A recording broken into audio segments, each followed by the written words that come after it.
Narcissus. Echo is a beautiful nymph fond of woods and the hills, where she devoted herself to woodland sports.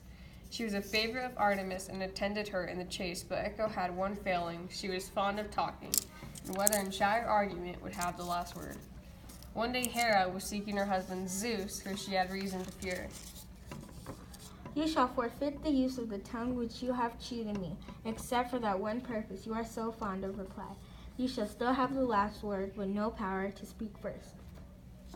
This nymph saw Narcissus, a beautiful youth, as she pursued the chase upon the mountains. She loved him and followed his footsteps. She waited with impatience for him to speak first and had her answer ready.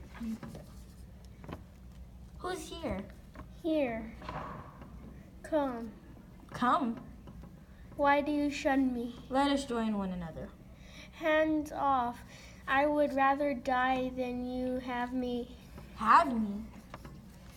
He left her, and she went to hide her blushes in the recesses of the wood. From that time forth she lived in caves and among mountain cliffs. Her form faded with grief, till at last all her flesh shrank away. Her bones were changed into rocks, and there was nothing left of her but her voice. Narcissus' cruelty in this case was not the only instance. He shunned all the rest of the nymphs, as he had done poor Echo. Fatigued with hunting, heated and thirsty, he stooped down to drink and saw his own image in the water. He thought it was some beautiful water spirit living in the mountain.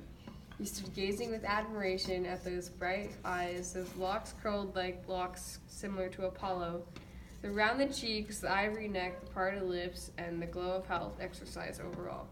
He fell in love with himself. He brought his lips near to take a kiss. He plunged his arms to embrace the loved object.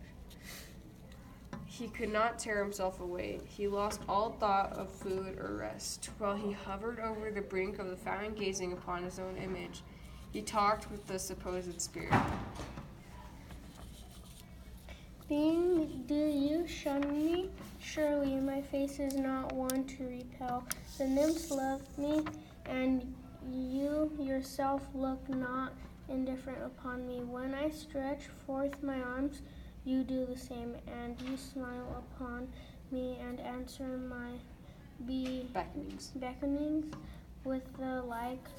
Stay, I entreat you, like me, at least gaze upon you, if I may not touch you. Alas, alas. Narcissus pined away and died, and when his shade passed the Stygian river, it leaned over the boat to catch a look of himself in the water. The nymphs mourned for him, especially the water nymphs, and when they smote their rocks, Echo smote her also. They prepared a funeral pile and would have burned the body, but it was nowhere to be found.